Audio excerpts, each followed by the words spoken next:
Olá, eu sou Deilson Elg, professor associado da Faculdade de Medicina de Botucatu, e esse é um clipe de patologia sobre mecanismos gerais de agressão celular. Nesse clipe teremos inicialmente uma introdução, na qual vou apresentar alguns conceitos importantes sobre agressão e resposta das células aos estímulos nocivos que elas recebem. Seguida então por uma visão geral sobre mecanismos de agressão celular, com base no modelo de agressão de tecidos por falta de oxigênio. Por fim, algumas considerações sobre a evolução das lesões que surgem como resultado da agressão dos tecidos e suas células. Então, para fins do nosso estudo, nós vamos entender como uma agressão a ocorrência de um estímulo potencialmente nocivo que pode alterar a capacidade de uma célula se manter viva, desempenhando seu papel no tecido no qual faz parte, tanto em termos funcionais como também para a manutenção da estrutura normal desse tecido. Esses estímulos responsáveis pela agressão são causados por agentes, os quais podem ser classificados de acordo com a sua natureza em agentes físicos, tais como radiação solar ou mesmo o atrito dado pela ação mecânica de agentes abrasivos, os agentes químicos, incluindo substâncias distribuídas no ambiente e até mesmo os fármacos, drogas, e agentes biológicos, particularmente os infecciosos, desde vírus e bactérias até organismos mais complexos, como, por exemplo, helmintos parasitas. Por outro lado, os estímulos nocivos que constituem uma agressão podem não se encaixar exatamente nessa classificação, que é bastante simplificada. É o caso, por exemplo, da agressão dada por prejuízo do suprimento do oxigênio. Essa situação é muito frequente nas lesões sobre a qual a gente vai falar daqui a pouquinho. As alterações no patrimônio genético de uma célula também podem ser entendidas como um estímulo nocivo, pois podem causar prejuízo da viabilidade e à função dessa célula por deficiência de seus componentes, tais como enzimas ou organelas. Ademais, alterações envolvendo a oferta ou disponibilidade de nutrientes nos tecidos também afetam as células, como as alterações inadequadas do sistema imunitário do organismo, são componentes fundamentais para algumas doenças. Então, para a gente entender, o resultado de um estímulo nocivo, a gente precisa perceber que ele depende fundamentalmente de duas variáveis relacionadas à agressão, uma agressão propriamente dita, consideradas a sua natureza, duração e intensidade, e a segunda variável, as células afetadas, considerando aí as suas propriedades, estado de especialização, ou seja, da diferenciação celular, e estado de seu metabolismo, por exemplo. Nesse sentido, é importante notar que a resposta, que a gente vai obter é diferente entre células com baixo ou alto potencial replicativo. Esse fator é fundamental para a gente entender os chamados processos adaptativos, tais como vai ser falado em uma outra oportunidade, as hiperplasias, as atrofias e etc. Vão ser abordados em outro clipe. A resposta também difere em níveis de gravidade entre células de um mesmo tecido que receberam estímulo nocivo numa situação de normalidade, comparada àquelas que já apresentavam alterações estruturais e ou funcionais decorrente da restrição de nutrientes ou outros estímulos para a sobrevivência, esses chamados de estímulos tróficos. Então, de acordo com o tempo de vigência do estímulo nocivo, a gente pode discriminar dois tipos principais de agressão. Na agressão, que a gente vai denominar de aguda, o estímulo nocivo se instala subitamente e com intensidade que tipicamente varia de moderada a alta. Nesse caso, a célula precisa lidar de forma abrupta com os desequilíbrios e lesões moleculares geradas pela agressão e se instala rapidamente. Então, enquanto for possível lidar com essas alterações, a célula se mantém viável. As lesões manifestas, incluindo aquelas que são notadas no exame microscópico, tendem a desaparecer depois que o estímulo nocivo cessa. E aí a gente começa a perceber, então, o surgimento das lesões chamadas reversíveis. Esse é o caso, por exemplo, de uma série de processos patológicos que ocasionam acúmulos intracelulares de água ou macromoléculas, como carboidratos, proteínas e lipídios. Por outro lado, células que por qualquer razão não têm condições de manter a sua viabilidade frente ao mesmo estímulo nocivo, progridem para o polo da lesão reversível para o polo de uma lesão que a gente vai denominar de irreversível, que invariavelmente culmina na morte celular. Admite-se que em algum ponto desse espectro, em algum momento aqui, desde a lesão reversível passando pela lesão para a lesão irreversível, E culminando com a morte celular, existem comprometimentos que determinam se a célula terá condições de restaurar suas características originais, se a agressão, por exemplo, se encerrar. Esses comprometimentos que a gente observa aqui em algum momento desse espectro determinam o destino da célula agredida e constituem o que se costuma chamar de ponto de não retorno. E o ponto de não retorno é definido, então, por comprometimentos em sistemas e fenômenos biológicos que são críticos, que a gente vai apresentar daqui a pouquinho, em alguns instantes. Ao contrário da agressão aguda, sobre a qual a gente falou agora, né, a agressão crônica ela se caracteriza por um estímulo nocivo de intensidade relativamente mais baixa, mas que persiste ao longo do tempo. E esse tempo é um tempo maior, semanas a anos ou mesmo décadas, considerando o organismo humano. Né? A agressão crônica possibilita que as células de um tecido possam sofrer alterações dadas por mudança no seu perfil de expressão gênica que favorecem a manutenção de sua viabilidade, ainda que, para tanto, ocorram alterações estruturais e funcionais no tecido que acolhe essas células. Esses ajustes das células frente à exposição, né, a estímulos potencialmente nocivos caracterizam processos denominados adaptativos. Né? E em nível celular nós chamamos isso de adaptação celular. Embora alguns desses processos possam ser fisiológicos, em outras palavras, embora existam adaptações celulares fisiológicas, né, que vão repercutir em lesões adaptativas fisiológicas também nesse tecido, algumas doenças, né, podem se originar a partir do processo de adaptação celular. Mas, habitualmente, essas alterações elas são reversíveis e serão abordadas num outro momento. Por outro lado, né, a agressão crônica ela também pode originar danos irreversíveis com distribuição e substituição de tecidos, incluindo o surgimento de doenças que coletivamente a gente denomina cânceres. Né? Então, o destino final do processo dado por agressões crônicas é indeterminado. Né? Devem ser consideradas uma série de elementos tendo em vista qual é o tipo de agressão, o tempo, né, que essa agressão leva exercendo seu efeito e quais foram as modificações que se instalaram nesse tecido na forma de processos adaptativos ou processos do tipo de lesão irreversível. Bom, na vigência de agressão de um tecido por um dado estímulo nocivo, né, ou um agressor, a resposta das células ocorre em níveis biológicos distintos até o aparecimento de uma doença. A gente vai denominar de lesão a manifestação dessas respostas. E as lesões mais precoces ocorrem em nível molecular, né, como aqui está apresentado num esquema geral, né, que compõe a patogênese do distúrbio metabólico ocasionado pelo etanol. Essas alterações elas são mais difíceis de serem detectadas porque demandam métodos especiais para sua identificação. Lesões mais facilmente detectáveis nos níveis celular ou tecidual, elas podem ser detectadas, por exemplo, no caso da lesão celular em nível microscópico, na amostras de tecido biopsiado, né? E mesmo no caso de lesão tecidual, tanto na perspectiva de avaliação histopatológica, mas eventualmente até na forma de lesões identificáveis a olho desarmado, a olho nu. O conjunto de alterações que já se expressam nos tecidos e proporcionam o aparecimento de lesões que podem ser identificadas a olho nu, ou seja, lesões macroscópicas, vão constituir as propriedades que definem uma determinada doença, né, que é clinicamente identificável.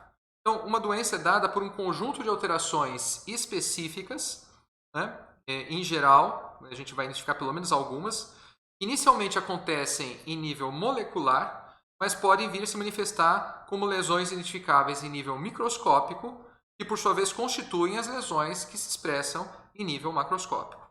Então, coletivamente, né, as alterações ocorrendo em diferentes níveis proporcionam modificações estruturais e funcionais no organismo que geram sinais e sintomas que são identificados clinicamente e definem, né, uma dada doença, uma entidade que a gente vai reconhecer como uma doença.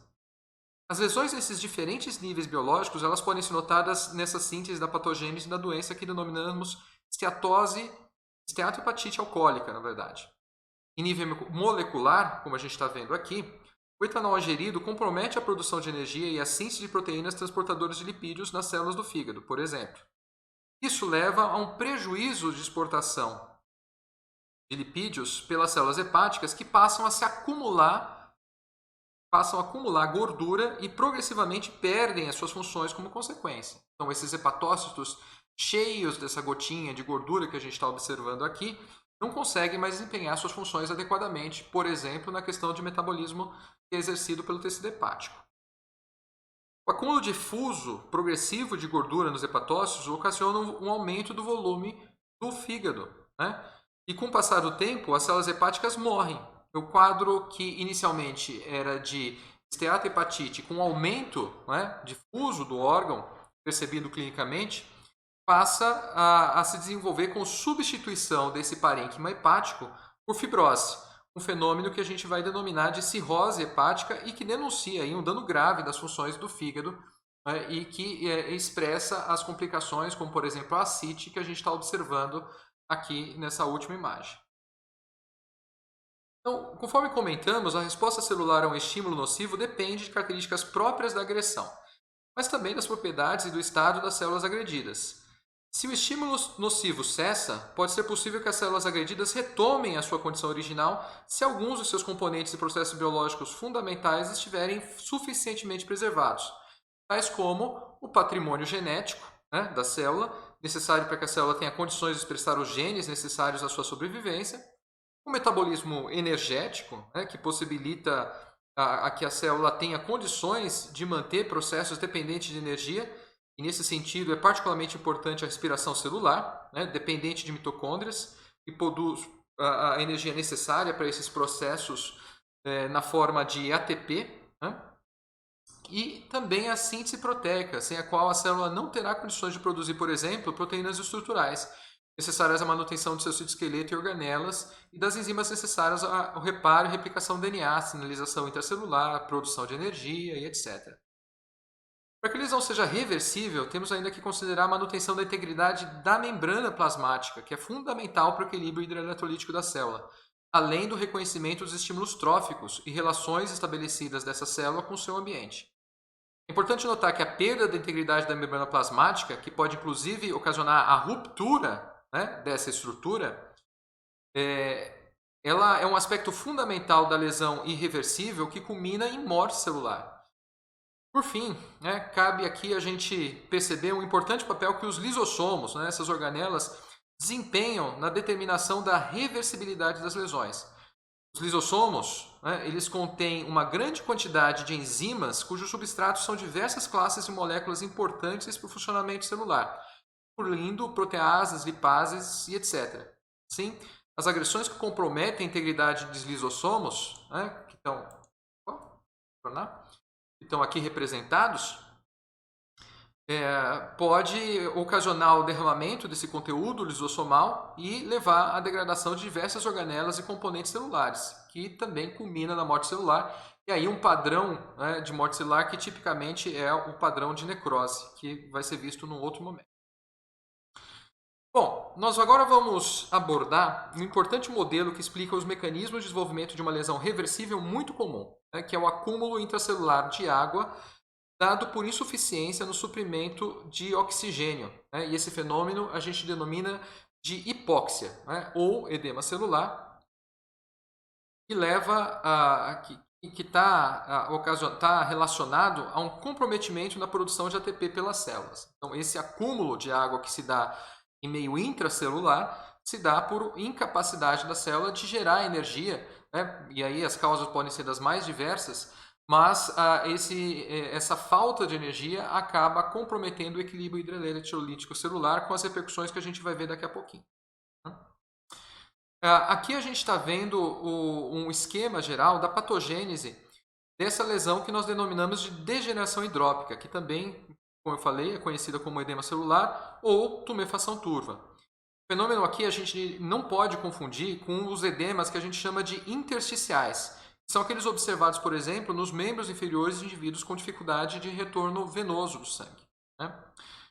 Uma causa frequente da degeneração hidrópica é a obstrução de vasos, que impossibilita a perfusão de um dado tecido, e esse fenômeno de impossibilidade de perfusão, né, e a impossibilidade de fornecimento do oxigênio a esse tecido pela via vascular, a gente dá o nome de isquemia, né? Esse, aliás, é um exemplo na verdade, aqui nessa imagem nós estamos vendo o edema celular ou degeneração hidrópica ocorrendo em células tubulares renais num modelo experimental de isquemia de artéria renal. E essas células que deveriam ter esse aspecto, né, em termos morfológicos e inclusive no aspecto tintorial, observem aqui as células tubulares renais, como são condições habituais, né, elas passam a perder essas propriedades, né, e o aspecto histopatológico é demonstrado aqui por um aumento do volume celular, né, desbotamento, né, da sua coloração e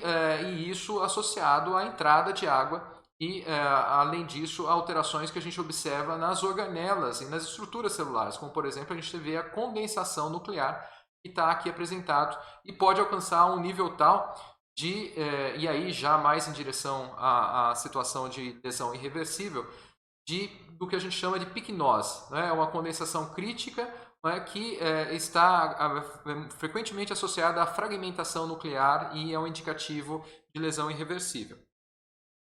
Bom, uma causa frequente, portanto, da morte, desculpe, uma causa frequente, então, dessa degeneração hidrópica e que pode levar à morte celular em última análise, se a célula passa pelo ponto de não retorno, são as alterações de obstrução vascular ou o que a gente vai denominar de isquemia. Nos momentos iniciais, a isquemia causa uma redução, né? A isquemia causa uma redução da produção de energia, porque esse oxigênio que está disponível está em concentração diminuída, não consegue mais ser utilizado adequadamente para a respiração aeróbica das células de um tecido. E aí esse fenômeno de redução da quantidade disponível de oxigênio nós denominamos de hipóxia. Ao longo do tempo, né, o oxigênio disponível para o tecido isquêmico ele se exaure. E aí não temos só a hipóxia, mas sim um evento que a gente denomina anóxia, ou seja, a ausência completa do oxigênio para que a célula consiga exercer a respiração aeróbica e, dessa forma, gerar ATP. Entretanto, durante o período de hipóxia, nós já observamos funções celulares que estão sendo comprometidas progressivamente. E isso está sendo acompanhado por prejuízo, né, de fenômenos biológicos intracelulares, né, processos biológicos intracelulares que são dependentes de energia, como, por exemplo, as bombas, né, de trocas iônicas que estão instaladas na membrana plasmática. Né? Um exemplo extremamente importante aqui para patogênios que a gente está analisando é a bomba de sódio e potássio. Essa situação vai levar a uma entrada de água, né, associada ao sódio que está entrando, né, nessa célula com comprometimento da formação de energia, né, nós temos a água e isso vai levar à redistribuição, né, da água entre as organelas, né, dessa célula e modificação também do equilíbrio de outros íons. E a gente vai dar destaque à situação do cálcio em alguns momentos. Em última análise, né, esse comprometimento que leva à impossibilidade do funcionamento adequado da bomba de sódio e potássio, levando à entrada maior, ao aumento da concentração intracelular de sódio, perda, portanto, efluxo da quantidade de potássio, né? E, consequentemente, dado a essa entrada de sódio, o influxo de água leva a uma situação de tumefação das organelas, né, e modificação estrutural tanto dessas organelas como da célula como um todo. E acompanhando essa alteração estrutural, nós temos as alterações funcionais consequentes. Né? A isquemia, né, aqui indicada, ela pode ser justamente aquela da obstrução de um ramo da artéria coronária em um episódio de infarto cardíaco também. Né? Essa interrupção de perfusão do tecido, ela inicialmente causa uma situação em que você vai ter que encontrar razões, maneiras pelas quais a célula consiga obter energia por outra forma que não a respiração aeróbica propriamente dita. E isso se dá pela glicólise anaeróbica. Né? E a formação de energia pela glicose anaeróbica tem, na verdade, um rendimento energético muito inferior àquele da respiração aeróbica.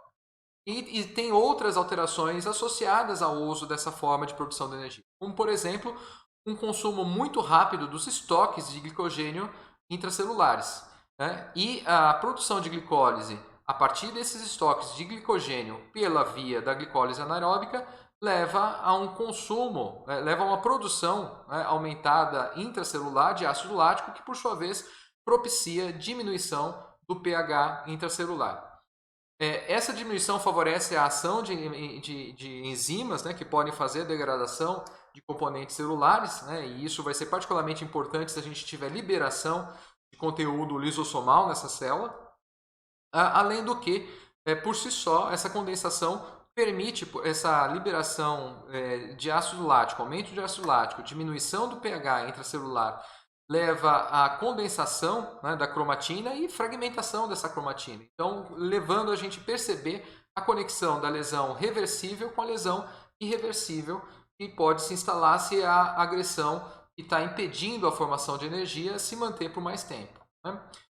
Outro ponto a se destacar é que essa entrada de água, né, na medida em que vai modificando a estrutura da célula como um todo, mas também de cada uma de suas organelas, no caso do retículo endoplasmático rugoso, leva ao desligamento de ribossomos. Eles não só se desligam, como se desconectam ali da maquinaria de síntese proteica, prejudicando a formação de proteínas e aí criando um círculo vicioso, no qual não há mais proteínas sendo sintetizadas adequadamente, inclusive para suprir alguma possibilidade de reversão da produção de energia, caso o suprimento sanguíneo seja restabelecido em algum momento, né? E isso permite a gente perceber a situação do ponto de não retorno, né? A situação na qual o comprometimento desses sistemas críticos não vai mais favorecer, mesmo que esteja cessada a agressão, o retorno da célula a uma condição de normalidade. Essa célula culmina aí para a morte celular. Isso é potencializado por a modificação de algumas organelas, como a gente já mencionou anteriormente, né? A síntese proteica é um desses fenômenos, né? E o retículo endoplasmático rugoso, a função ribossomal, a síntese, né, de RNA mensageiro, né, em nível nuclear, para que essa mensagem possa ser utilizada para a síntese proteica. Todos esses são elementos críticos para que a lesão se mantenha no estágio de lesão reversível ou ultrapasse o ponto de não retorno e passe então para o nível irreversível. Por fim, né, se isso se mantiver, nós temos a possibilidade de instalação da morte celular, uma morte celular em potencial. Isso vai ser, esse tópico de morte celular, os padrões de morte celular vai ser abordado em outro momento. Bom, tendo em vista essa situação na qual nós temos uma alteração que pode potencialmente levar a célula à morte, né, instalado uma lesão reversível, por exemplo, no modelo que a gente acabou de mencionar de hipóxia, convém a gente elencar mais um elemento fundamental para que eventualmente essa célula submetida à isquemia ultrapasse o ponto de não retorno. E esse elemento diz respeito à concentração intracelular do íon cálcio, né? O cálcio desempenha um papel fundamental em diversos processos biológicos, como a gente está destacando aqui, e por conta disso, esse cálcio é mantido em níveis intracelulares extremamente bem regulados. E isso é feito por meio de represamento ou reserva do cálcio intracelular em organelas que são conhecidas como seus reservatórios, né? A mitocôndria e o retículo endoplasmático, aqui indicado. Então, por que essa manutenção do cálcio em termos de cálcio citoplasmático é feita de uma maneira tão estrita? Por que essa concentração do cálcio é mantido baixo nas células de uma maneira geral? Essencialmente porque ele pode participar de uma série de processos de sinalização celular e ativação de enzimas celulares que eventualmente estejam disponíveis ali, né? Tanto na forma de precursor, né, uma enzima precursora, ou eventualmente enzimas que passam a se tornar disponíveis pelo rompimento lisossomal, como a gente acabou de mencionar na hora que a gente investigou um papel crítico dos lisossomos nessa situação. Então, esse esquema demonstrou bem, por exemplo, a situação do uso do cálcio por diversas categorias de enzimas com diferentes substratos e o porquê que essa liberação de cálcio no citoplasma da célula se torna tão perigosa, não é? Porque essas enzimas podem ser ATPases e aí ocasionam um agravamento da redução da quantidade de ATP disponível para a célula. Podem ser fosfolipases e aí ao degradar fosfolipídios das membranas, por exemplo, da membrana plasmática, isso leva a um prejuízo dessa célula em termos de manutenção do seu equilíbrio hidroeletrolítico, da sua integridade propriamente dita e da integridade, na verdade, das próprias organelas intracelulares. Nós temos também proteases calciodependentes e, então, se essas proteases estão ativas, elas passam a degradar as diversas proteínas celulares, incluídas proteínas da membrana plasmática e do citoesqueleto.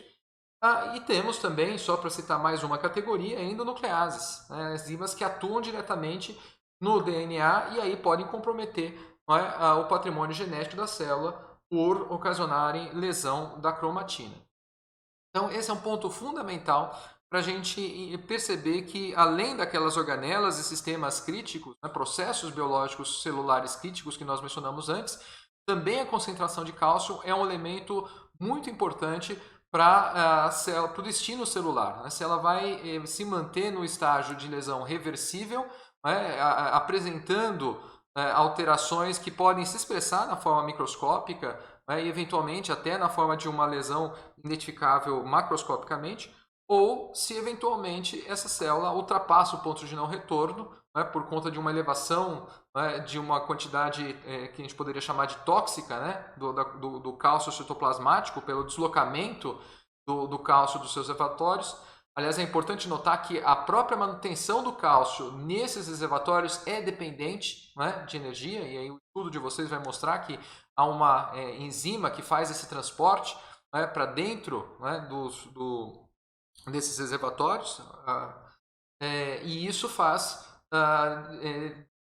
com que essa diminuição de energia se conecte à situação de aumento do cálcio citoplasmático e, por sua vez, acaba levando a um comprometimento ainda maior das reservas energéticas e proporcionando, então, que a célula avance inexoravelmente para a morte celular se o processo ultrapassa o que a gente chamou de ponto de não retorno.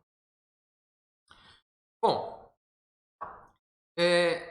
agora convém a gente considerar que quando a gente está analisando esse processo que envolve a situação de uma célula sendo agredida e sofrendo alterações progressivas ao longo do tempo, nós temos uma manifestação que vai se colocando naqueles níveis biológicos distintos que a gente apresentou, em níveis hierárquicos, de tal modo que a gente vai observar também uma cronologia das lesões que podem se apresentar dentro do tecido que está agredido. Então, na emergência de agressão de um tecido por um dado estímulo nocivo ou agressor, a resposta das células elas tendem a, primeiro, se dar com diminuição, redução da atividade celular.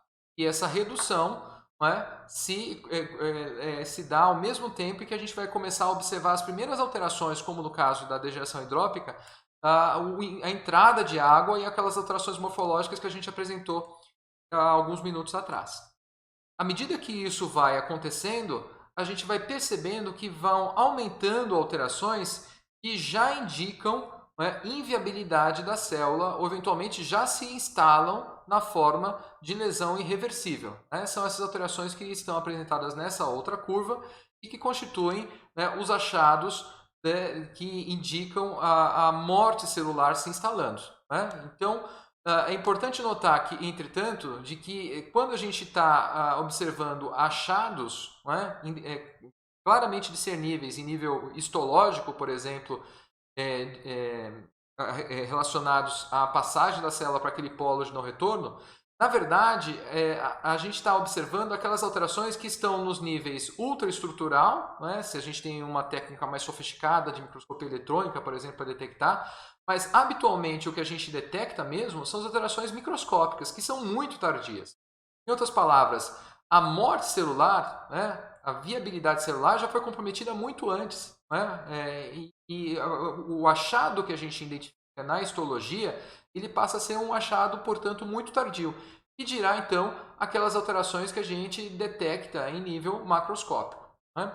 Então, em outras palavras, os achados, né, das alterações, quer sejam de alterações do tipo lesão reversível, como principalmente aqueles que mais tarde vão ser abordados e que denunciam lesão reversível, eles se instalam inicialmente em nível molecular e estão associadas a essa redução da atividade celular.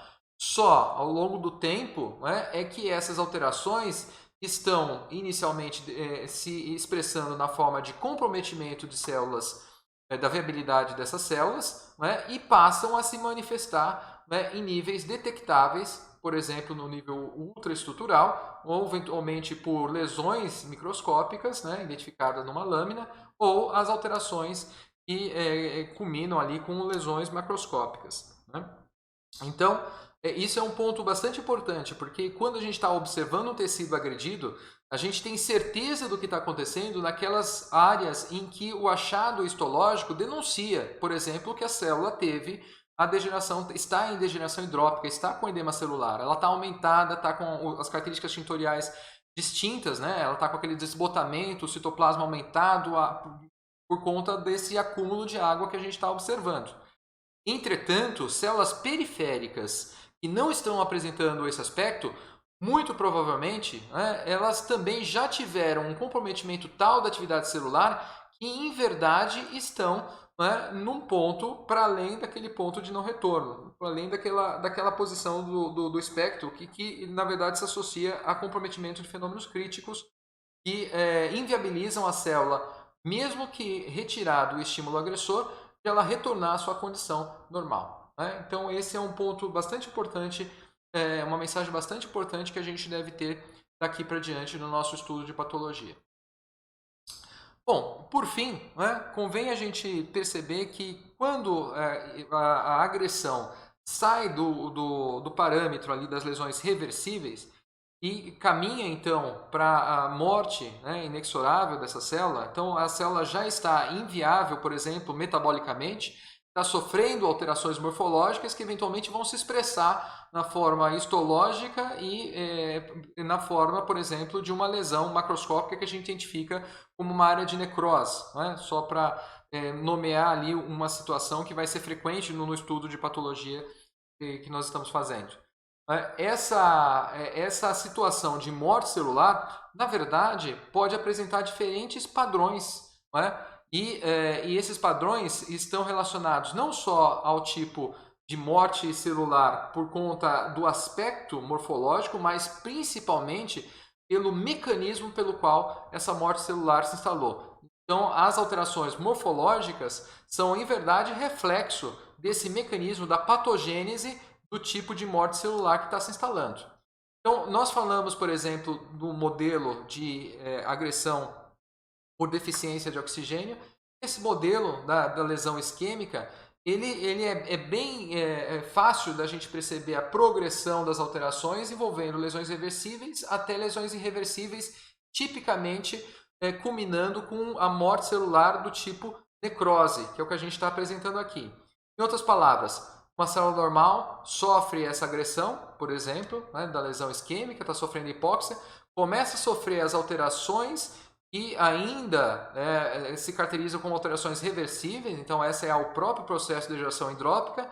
Caso essa célula tenha retirado o estímulo agressor, ela vai ter condições de restaurar a sua integridade, repondo proteínas que foram destruídas, restaurando a condição de eventualmente algum dano menor que tenha acontecido no seu patrimônio genético, passivo de reparo, restaurando organelas e, com o passar do tempo, essa célula retorna à sua condição de célula normal do tecido. Então, esse é a situação típica da lesão que a gente vai caracterizar como reversível.